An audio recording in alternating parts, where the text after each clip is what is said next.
2.5 years ago, one of the most legendary video game characters in pop culture made his big screen debut, Sonic the Hedgehog. Since the blue hedgehog wearing sneakers is already running towards his third movie appearance, it's about time to present you an original about Sonic the Hedgehog 3. In this original episode, you will learn everything about cast, crew, production, and theories regarding the plot, which so far is still largely unknown. Before we start, we would like to point out that there is an imminent risk of spoilers for Sonic the Hedgehog 1 and 2, and wish you lots of fun with our new video. Before moving on to the potential storyline of Part 3, after the events of 2020's Sonic the Hedgehog, the world is alright for Sonic, Maddie, and Tom for the moment, as Dr. Robotnik has been banished to a distant, mushroom-like planet through a portal ring.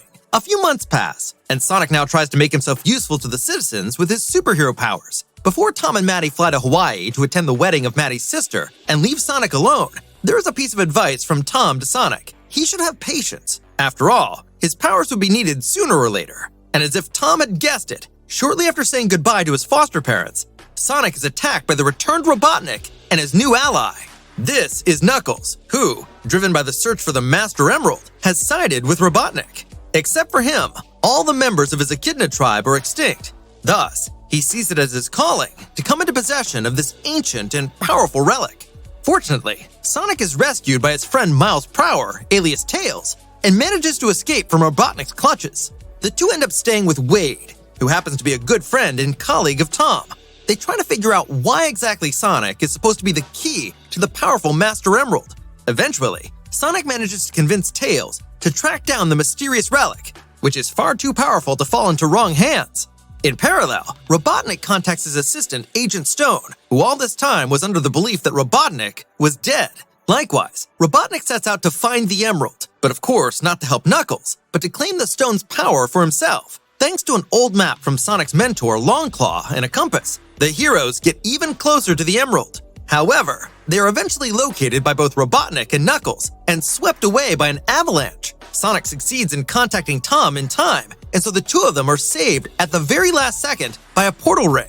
In doing so, they burst into the midst of the wedding ceremony, which is not only embarrassing, but actually very dangerous. It turns out that not only the guests, but also Rachel's fiancé are in truth undercover agents of the GUN. They temporarily arrest Sonic, Tails, and Tom before they can finally be freed by the heroic efforts of Maddie. In the meantime, Robotnik and Knuckles find the emerald in an underwater temple, where the two finally face off again. During the combat, Robotnik secretly escapes with the emerald and absorbs its power. Now Knuckles also realizes that he was only being used by Robotnik, and so from now on, he joins Sonic and Tails in the fight against the evil doctor. He has meanwhile created a giant robot and is destroying Green Hills. The trio manages to get the Master Emerald back, although it shatters into the 7 Chaos Emeralds. After Sonic, through his new form as Super Sonic, is able to destroy the robot and apparently Robotnik as well, Knuckles reassembles the 7 stones into one, and the 3 new friends live happily ever after in the home of Tom and Maddie. In a mid-credits scene, it is then revealed that Robotnik has disappeared without a trace. The GUN encounters the secret Project Shadow, and the last thing we see is a black hedgehog awakening in a research facility. Now that the main points of Sonic the Hedgehog 2 have been summed up, it is time to turn our attention to the follow-up in Part 3. The sequel was already confirmed in February, which is why the preparations should be in full swing. The starting point is clear. We have a trio of Sonic, Tails, and Knuckles, and a disappeared Dr. Robotnik, who certainly has some things to sort out with the 3 of them. In the following, we introduce you to the most popular theories on how Sonic the Hedgehog 3 could continue. As was already hard to miss in the second part, we will meet Shadow the Hedgehog as the antagonist in the upcoming movie. As we already know thanks to a statement from director Jeff Fowler, the timeline of the movies is not based on the original sequence of the games. In terms of Shadow, this means that we will quite likely get to know the story of the gloomy character in more detail, and also delve a bit deeper into the overall narrative of the Sonic franchise. That would also mean that, at least in flashbacks, we get to meet Robotnik's grandfather Gerald and his granddaughter Maria. The granddaughter is, by the way, one of the few people Shadow is not hostile to. But let's go back to the beginning. Shadow originates from the already mentioned Project Shadow, which was carried out about 50 years before the events of Sonic the Hedgehog 2. In the games, this is a research program of the United Federation, which is modeled on today's United States and is the home country of the military organization GUN.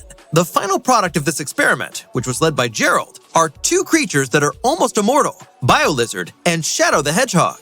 However, after the creation of Shadow, the same-named project was scrapped due to its dangerous nature. Attempting to free Shadow, Maria Robotnik was shot by a GUN soldier, which in turn led her grandfather Gerald to become a villain who sought to destroy the world for revenge. He was ultimately executed on Prison Island, though before doing so, he implanted his quest for revenge into Shadow the Hedgehog. As a result, once Shadow is awakened, the world destruction plan that was programmed into him begins to take its course. At this point, we are just at the end of Sonic the Hedgehog 2, and so the theory that Shadow will be the main antagonist of the third movie is considered very feasible.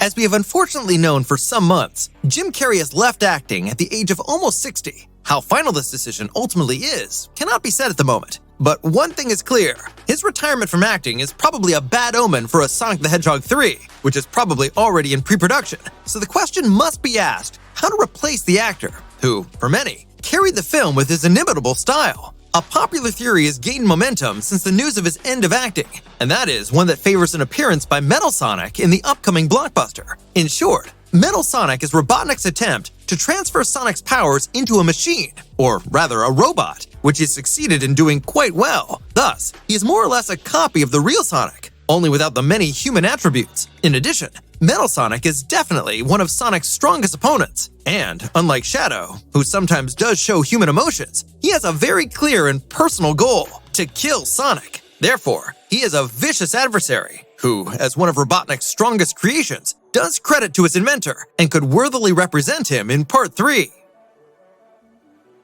Besides Knuckles and Tails, a character from the games that is at least as well known is Amy Rose. She is not a villain, but rather a cheerful, positive, and energetic hedgehog girl who has a crush on Sonic. The first hints of her appearance in Sonic 3 came during a Q&A with screenwriters Patrick Casey and Josh Miller at the end of May. There, they did not deny Amy's presence as a popular character in the third part, and instead, they very openly stated that her appearance was in the works. It is understandable that they were not able to reveal much a few weeks after the release of Sonic the Hedgehog 2.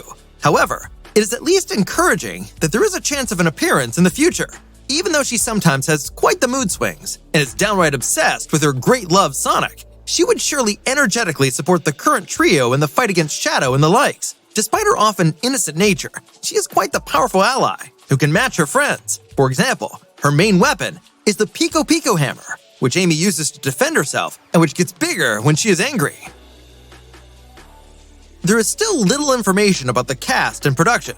The return of Ben Schwartz as Sonic, Colleen O'Shaughnessy as Tails, and Idris Elba as Knuckles is considered certain. Regarding Jim Carrey as Dr. Robotnik, there is no reliable information, however. Many claim that he will eventually take on the third part, while others take his departure from acting as serious. One thing is for sure, there will be no recasting of his character under any circumstances. As producers Toby Asher and Neil H. Moritz have already pointed out, it would also be more than foolish to attempt a recasting, as it would cause a gigantic shitstorm. Instead, several human actors will almost certainly return, including James Marsden and Tika Sumpter as Tom and Maddie, Adam Pally as Wade Whipple, and Lee Majdoub as the submissive Robotnik ally, Agent Stone. Since the GUN will probably be playing a big role again, we can also imagine a return of Tom Butler as Commander Walters, Shemar Moore as an undercover agent and pseudo-husband Randall, and Natasha Rothwell as Maddie's sister, Rachel. What remains even more exciting is the casting of Amy and Shadow, whose appearances are more or less assured. The release date of the animated spectacle was only recently announced. Sonic the Hedgehog 3 will hit theaters in the US on December 20th, 2024.